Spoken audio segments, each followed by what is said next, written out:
একজন আমাকে ফোন করে হেভি একটা গালি টালি দিয়ে বললো যে আমি আপনার দোষ ধরিয়ে দিলাম, কারণ আয়না হচ্ছে মুমিন ভাইয়ের আয়না, এই জন্য আয়নার মতো আমি আপনার দোষটা ধরিয়ে দিলাম বলছে। তা আমি বললাম, ভাই একটা কথা বলি, তাহলে কিছু মনে করেন না। ঠিক আছে বলেন। আমার ওস্তাদ আমাকে শিখিয়েছিলেন ছোটবেলায়, একজন মুমিন আর একজন মুমিনের আয়না ঠিক আছে, কিন্তু আয়না কখনো কথা বলে না, আয়না চুপচাপ নিজের চেহারা দেখিয়ে দেয়। কথা বুঝতে পারছেন? আয়না কিন্তু কথা বলে না এত বেশি, আয়না আপনাকে চুপচাপ নীরবে আপনার দোষটা দেখিয়ে দিবে। আপনার এখানে কেটে গেছে, আয়নার সামনে দাঁড়ালেন, শেভ করার কাটার কথা বলছি না, আবার শেভ করতে যায় না, আবার গাল কেটে গেছে, আয়নার সামনে দাঁড়ালেন, আয়না কি বলবে এই তোমার গাল কাটা? আয়না কথা বলবে? আয়না নীরব থাকবে, কিন্তু আপনি ঠিকই বুঝে যাবেন আপনার কথা সমস্যা। এই হলো আয়না। মুমিন ভাই যে মুমিন ভাইয়ের আয়না, এর ব্যাখ্যা হচ্ছে এটা। ওই যে অল্প বিদ্যা থাকলে এরকমই হয় মানুষের। তো দুটা কথা বলি। আল্লামা রুমি বলেছেন যে তুমি শব্দ দিয়ে যুদ্ধ করো। কি দিয়ে? শব্দ দিয়ে। বজ্রপাত দিয়ে যুদ্ধ করো না। বজ্রপাত মানে চিৎকার চেঁচামেচি করে না মানুষ, বজ্রপাত দিয়ে যুদ্ধ করো না, কারণ বজ্রপাত দিয়ে কখনো গোলাপ ফুল ফোটে না। তিনি বলছেন তোমরা গাছের মতো হয়ে যাও, পাতাগুলোকে ঝরে পড়তে দাও, চুপচাপ গাছের মতো দাঁড়িয়ে থাকতেন, এত লম্ফজম্ফ না, নিজের দোষগুলোকে আস্তে আস্তে আপনি ঝরিয়ে ফেলে দেন। তিনি বলছেন একটু উঁচু লেভেলের কথাগুলো আর কি। তিনি বলছেন যে ইসলামিক ফিলোসফার ছিলেন তিনি একজন। তিনি বলছেন যে তুমি অন্যকে আলো দিতে চাও, তাহলে তোমার নিজেকে আগে পুড়ে ছাই হতে হবে। কারণ কি? কারণ মোমবাতি যখন অন্য কাউকে আলো দেয়, তার আগে নিজে সে পুড়ে ক্ষয় হয়ে যায়।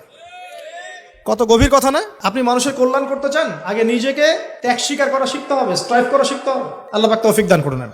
5 নম্বর যেটা ছিল কি, হ্যাঁ, আমাদের যতটুকু প্রতিভা আছে এই প্রতিভাটাকে দিয়ে ইসলামের খেদমতে কিছু না কিছু করতে হবে। কিচ্ছু পারেন না, একটা এতিমখানা করেন, বিধবা নারীদের জন্য কিছু করেন, একটা বৃদ্ধাশ্রম করেন, একটা মসজিদ করেন, একটা মাদ্রাসা করেন, একটা সামাজিক সংগঠন করেন, মানবতামূলক কাজ, সেবামূলক কাজ হবে, সোশ্যাল কাজ করেন। যা পারেন ভাই, দিনের জন্য কল্যাণ করা হয় সেটাই করেন ইনশাআল্লাহ। এবং উম্মার মাঝে বিভক্তি সৃষ্টি করতে যাবেন না, সবাইকে ঐক্যবদ্ধ করার চেষ্টা করেন। আর যারা বিভক্তি সৃষ্টি করছে এবং ভেতরে ঢুকে ইসলামের ক্ষতি করছে, এদেরকে খুব খিদিরের মতো দৃষ্টি নিয়ে দেখবেন, এদেরকে টোটালি সমাজ থেকে বয়কট করে দেবেন ইনশাআল্লাহ।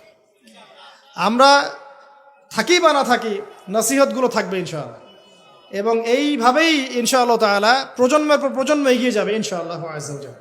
আল্লাহ রাব্বুল আলামিন আমাদের সবাইকে জ্ঞান অর্জন করার তৌফিক দান করুন। খিদিরের মতো আলাইহিস সালাম দূরদৃষ্টি সম্পন্ন মানুষ হওয়ার তৌফিক দান করুন। আল্লাহ পাক আমাদেরকে জগৎ সম্পর্কে সচেতন থাকার তৌফিক দান করুন। আল্লাহ পাক আমাদের সবাইকে আদর্শ পরিবার গড়ে দিন, বেশি বেশি নেক আমল করার তৌফিক দান করুন, নবীর সুন্নত বাস্তবায়ন করার তৌফিক দান করুন। আমাদের ছেলে মেয়েদেরকে আল্লাহ পাক মুসলিমের মতো মুসলিম রূপে মানুষ করার তৌফিক দান করুন। আমাদের ভেতর বাইরের সমস্ত শত্রু থেকে আল্লাহ পাক উম্মাহকে পবিত্র করুন। আল্লাহ রাব্বুল আলামিন আমাদের সবাইকে ঐক্যবদ্ধ হওয়ার তৌফিক দান করুন, এবং আমাদের প্রতিভাগুলোকে ইসলামের কল্যাণে কাজে লাগানোর তৌফিক আল্লাহ পাক দান করুন। আমিন।